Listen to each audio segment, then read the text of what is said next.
Shalom, graças a Deus por esse dia tão especial, tão significativo para todos nós, para todos os que creem. Hoje é o dia em que comemoramos a ressurreição de Jesus Cristo, dia da Páscoa. A ressurreição de Jesus é o fundamento da fé cristã. A ressurreição de Jesus é o fundamento da fé cristã. É a festa aonde celebra o triunfo de Cristo sobre a morte. O argumento maior da divindade de Jesus Cristo. Por isso, a Páscoa é uma festa exclusivamente dos cristãos. Muitas pessoas fazem festa, comemoram, comem, mas na realidade a Páscoa é uma festa exclusiva dos cristãos. Somente a respeito de Cristo foi escrito e foi dito: por que buscais? Por favor, pode colocar aqui. Por que buscais entre os mortos o que vive? Ele não está aqui, mas ressuscitou. Vamos orar? Querido Deus, eu te agradeço porque podemos buscar ao Senhor. Eu te agradeço porque o Senhor nos deu a clareza, a fé, a certeza da ressurreição de Cristo Jesus. A Páscoa para nós faz todo o sentido da nossa vida. Te louvo pelo que o Senhor fez, morrendo na cruz, ressuscitando, mas te louvo também pelo Senhor ter nos dado este entendimento e esta fé. Te peço que tu nos abençoe agora, Senhor, nesta meditação, e que mais uma vez seja fortalecido no nosso coração, na nossa fé, a ressurreição de Cristo Jesus, o nosso Senhor. Amém. É justamente a crença na ressurreição de Cristo que nos faz um verdadeiro cristão. Sem a ressurreição de Cristo, o cristianismo seria uma religião vazia, sem esperança. Eu confesso aos irmãos que eu relutei quanto ao estilo da mensagem que farei nesta noite, com tantos versículos e falando da ressurreição, porque eu pensei, todos já sabem do que significa Páscoa, do que significa ressurreição. Mas depois eu comecei a pesquisar, e há ainda hoje um grande número de pessoas que não entendem e que não aceitam a ressurreição. Então nós precisamos continuar falando, ensinando, para que fique isto bem claro na nossa mente. É impressionante, queridos, porque até alguns que se dizem cristãos têm colocado em dúvida a questão da ressurreição de Jesus. Um dos teólogos ensinados nos seminários chama-se Rudolf Bultmann, e ele escreveu na década de 70 dizendo que na realidade a ressurreição de Jesus ela aconteceu só espiritualmente, e coloca aí em dúvida, e tantos outros, sabe, colocando em dúvida a ressurreição de Jesus. O apóstolo Paulo diz em 1 Coríntios capítulo 15, a respeito da ressurreição, no versículo 14 ele fala: é vã a vossa pregação, sem a ressurreição de Cristo é vã a nossa pregação e vã a nossa fé. No versículo 17, e se Cristo não ressuscitou, é vã a vossa fé, e ainda permaneceis nos vossos pecados. Então, queridos, se não cremos na ressurreição de Cristo, a nossa fé e a nossa pregação é vazia, é em vão, não vale nada.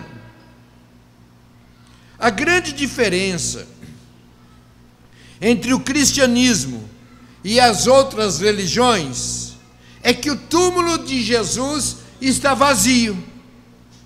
Você pode visitar o túmulo de Buda, pode visitar o túmulo de Confúcio, de Maomé, de Allan Kardec, mas o túmulo de Jesus está vazio, porque ele venceu a morte e ele está vivo pelos séculos dos séculos. Essa é a grande diferença. Muitos não aceitam a ressurreição de Jesus.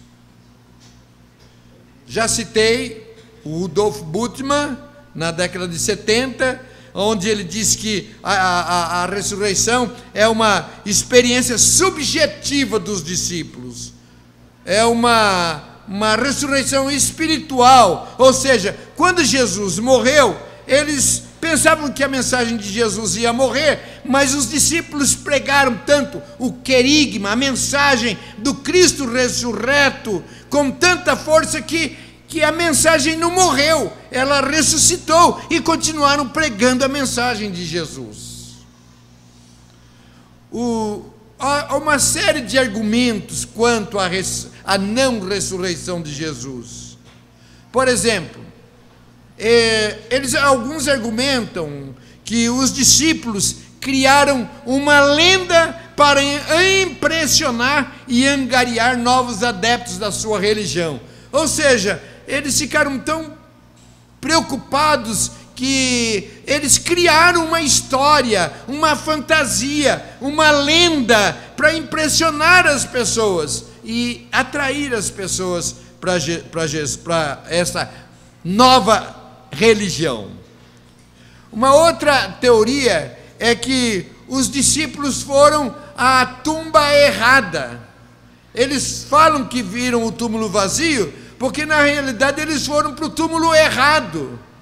Tá bom, se foram para o túmulo errado, por que então não levaram para o túmulo certo? Olha, vocês estão equivocados, vocês estão falando que ele não está aqui, porque vocês estão no túmulo errado, o túmulo é aquele lá, venham e vejam que ele está lá no túmulo.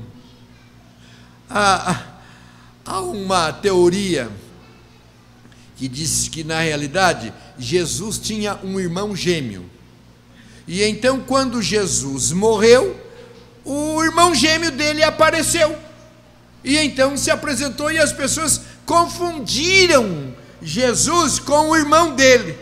Tão caprichosos, né? O irmão tão leal que até furou a mão, o pé, o abdômen, furou para falar: eu sou o meu irmão. Há uma outra teoria dizendo que os discípulos, eles roubaram o corpo de Jesus e espalharam o boato da ressurreição. Tá, roubaram. Como que eles conseguiram passar pelos guardas? Se isso fosse verdade, eles teriam corrido um risco de vida ou de morte, aceitando açoites por uma fraude. Roubaram e agora apanham, são castigados, são mortos por uma mentira. Outra teoria é assim: Jesus não morreu na cruz, mas ele desmaiou e depois acordou. Ele não morreu, ele desmaiou, depois acordou. E os soldados não viram ele sair? Como que ele teria saído dali depois de ter apanhado tanto, estar envolto com aqueles tecidos, perfurado com uma lança, e ainda saiu e ninguém viu? Não iam fazer de tudo para encontrá-lo e para apresentar: olha, ele está aqui, olha, morto, olha o corpo dele aqui. Ainda que tivessem no encontrado vivo, iam matar e dizer: ó, está morto. Há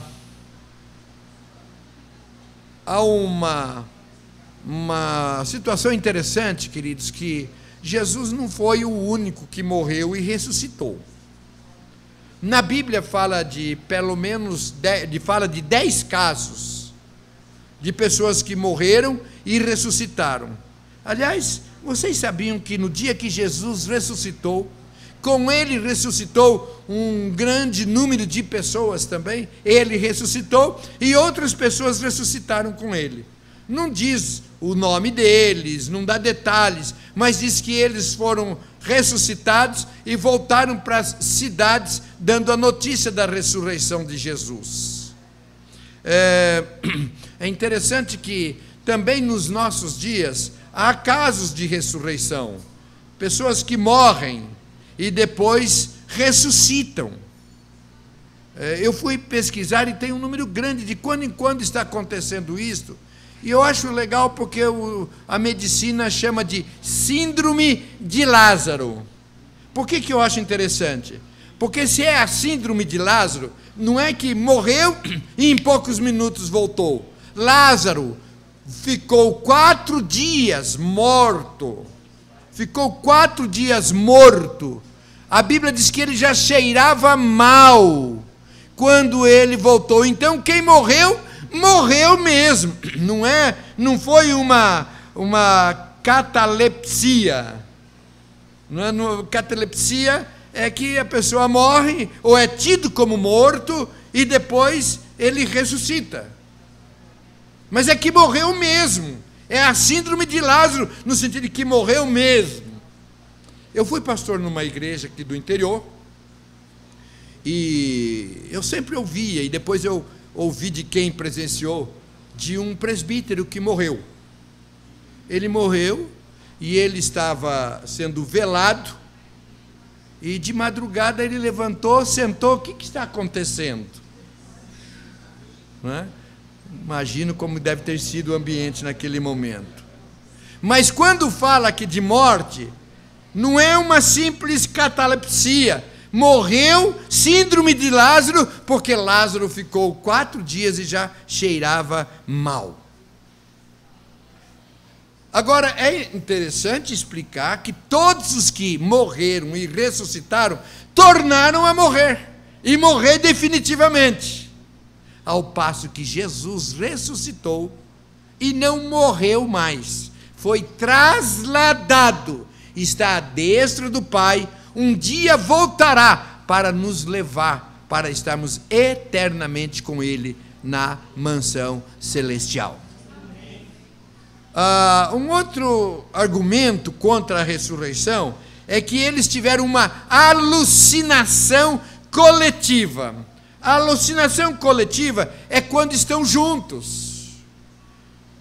Porém, muitos dos que viram o Cristo ressurreto estavam separados. Jesus não apareceu uma única vez, apareceu várias vezes e apareceu também em lugares separados. Então não é uma alucinação coletiva.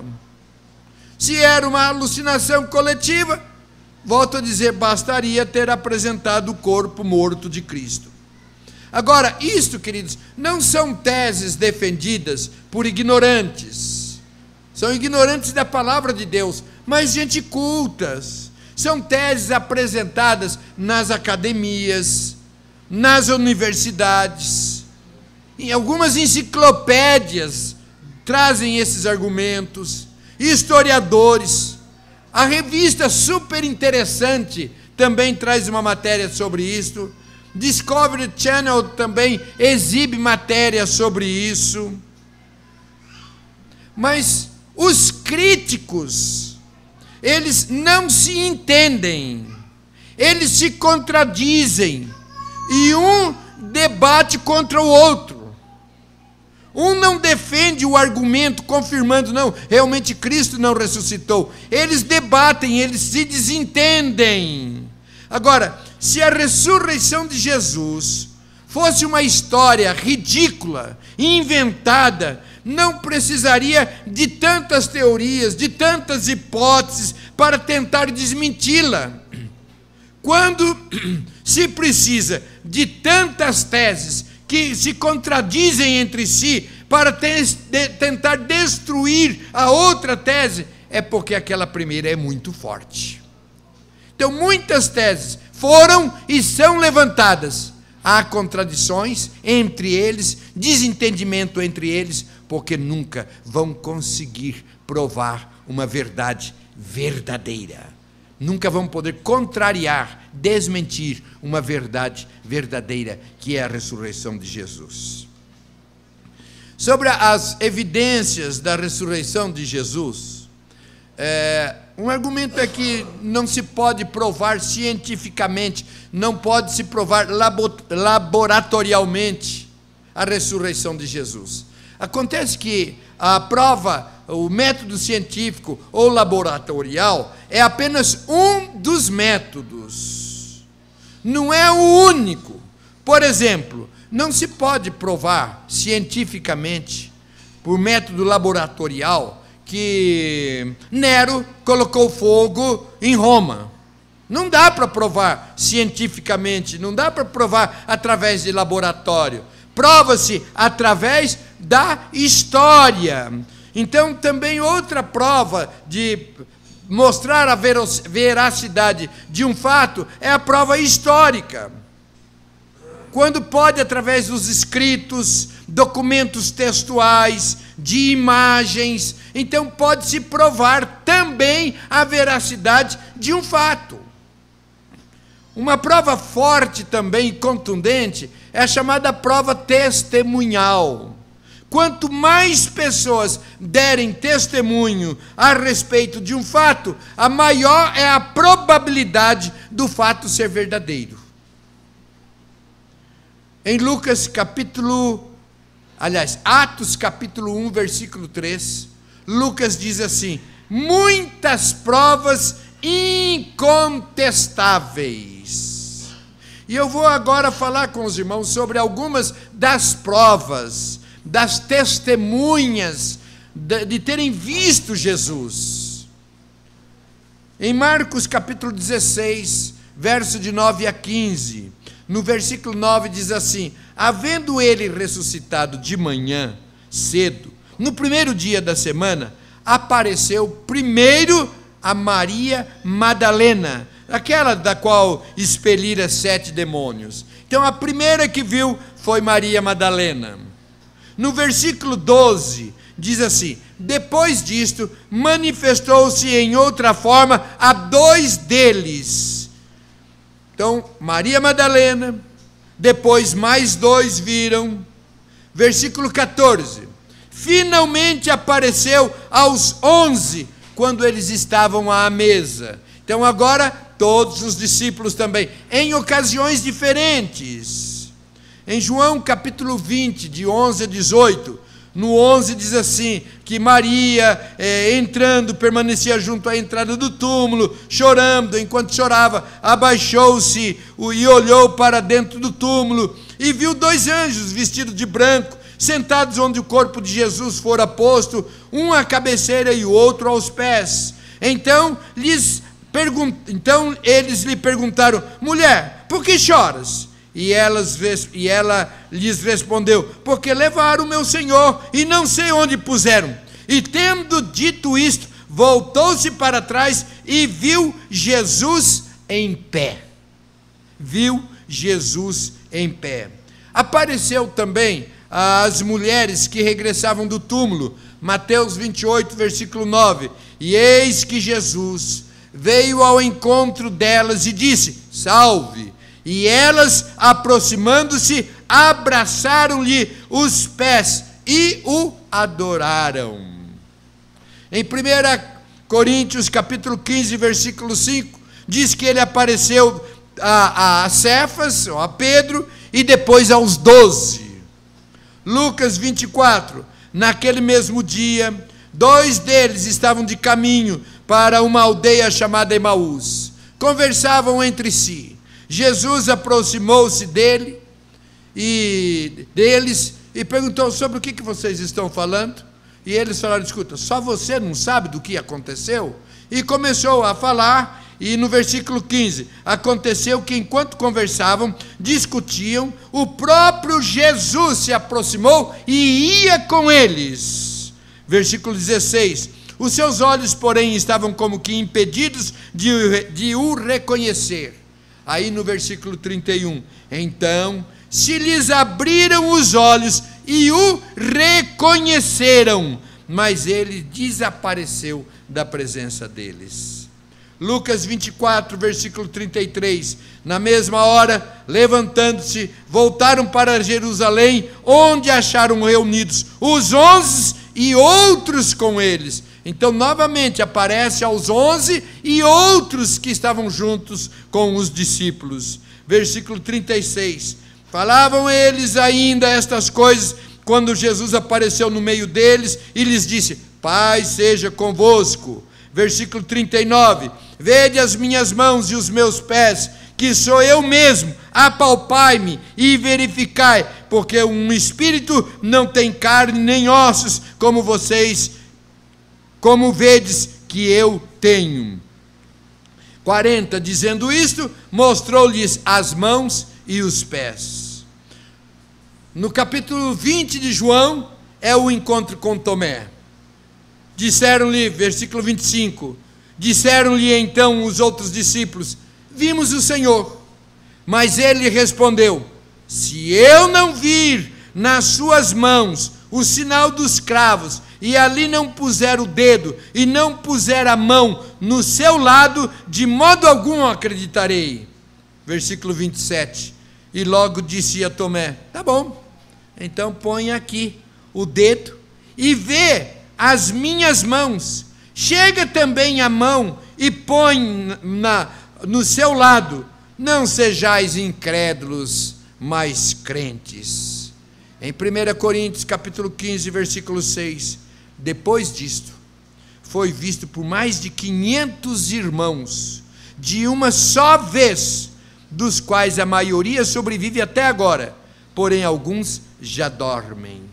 1 Coríntios capítulo 15, versículo 7, depois foi visto por Tiago, e mais tarde por todos os apóstolos, e afinal, depois de todos, foi visto também por mim, como por um nascido fora de tempo.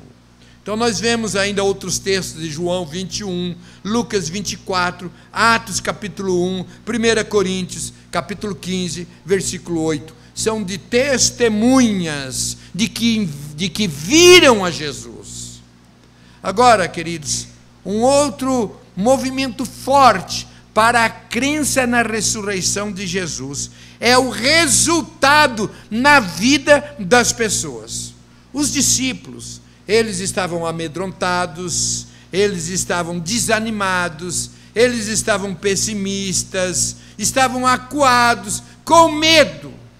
Mas após terem visto Cristo ressurreto, eles se tornaram ousados, corajosos, foram torturados, apanharam para valer.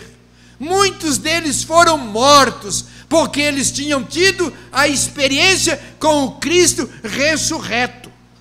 E é justamente isto, queridos, que faz a diferença na nossa vida, quando se tem a experiência com o Cristo ressurreto.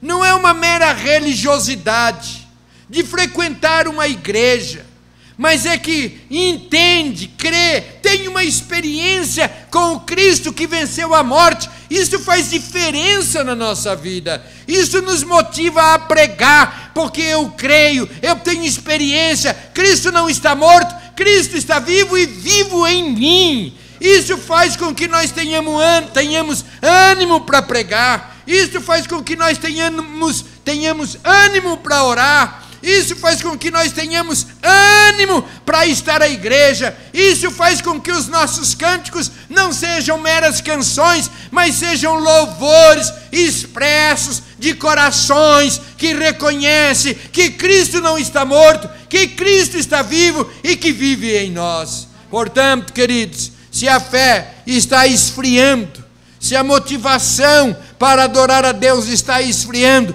Há necessidade de uma busca mais intensa, de uma convivência, de uma experiência com o Cristo ressurreto. É preciso que nós tenhamos isto bem firme e forte na nossa vida. E é essa experiência com o Cristo ressurreto que fará grande diferença na nossa vida. A história de Cristo não termina num funeral, mas numa festa. Teve o tempo do choro, na sexta-feira, da tristeza, mas não ficou na sexta, veio o domingo, o primeiro dia da semana, e ele ressuscitou. Ressuscitou, não morreu mais, passou o período aqui na terra, foi assunto ao céu, está à destra do Pai, intercede por nós, e um dia acontecerá a última festa para o cristianismo, o dia em que Cristo voltará. Os que já morreram no Senhor ressuscitarão primeiro, e aqueles que são de Jesus e ainda estão vivos, subirão e encontrarão para viverem eternamente na mansão celestial preparada por Cristo Jesus. Queridos, esta é a verdadeira história da Páscoa. Se nós não a contarmos, vai continuar sendo contada a história do coelhinho, vai continuar sendo contada a história do ovo da Páscoa. Se hoje o coelho, o ovo e tantas outras coisas são colocadas no lugar de Cristo, é porque nós temos omitido. Nós já entendemos, já aceitamos, mas ficamos calados e não temos tido a ousadia de pregar a verdadeira Páscoa. Quantas mensagens você recebeu nesta semana, hoje, no Facebook, de ovos de Páscoa, de propaganda de ovos, de coelhinhos? É o dia que nós deveríamos mais encher de mensagens sobre a verdadeira Páscoa, sobre o verdadeiro sentido, sobre a ressurreição de Jesus. É isto que nos dá vida, é isto que nos dá vida abundante, é isto que nos dá vida eterna. Eu louvo a Deus pela vida das nossas crianças que têm aprendido isto. Hoje de manhã eu ouvi o testemunho de um menininho, a mãe dizendo que a professora começou a contar a história da Páscoa, e ele levantou-se e ele contou todinha a história da ressurreição de Jesus. Uma criança esta semana foi também num lugar e estava ali falando com uma senhora que a gente vê criança e começa a conversar, né? E essa senhora começou a conversar com a menininha e falou: e você? Você ganhou bastante ovo de Páscoa, o coelhinho te deu bastante ovo, coisa parecida, mais ou menos assim. Ela disse: não, não é ovo de Páscoa, não é coelhinho. Mas por que você não come chocolate? Como? Eu como o chocolate que o meu pai compra, mas não é o coelhinho que me dá. Então, queridos, nós precisamos, louvamos a Deus, daqui a pouco as crianças se apresentarão, e nós precisamos continuar falando para as crianças, falando para os adultos. Não tenha constrangimento de trazer a maior de todas as mensagens: Jesus não está morto, Jesus está vivo, ressuscitou e está à destra de Deus o Pai, a quem seja dada toda a honra e toda a glória. Louvado seja o nome do Senhor. Glória a Deus.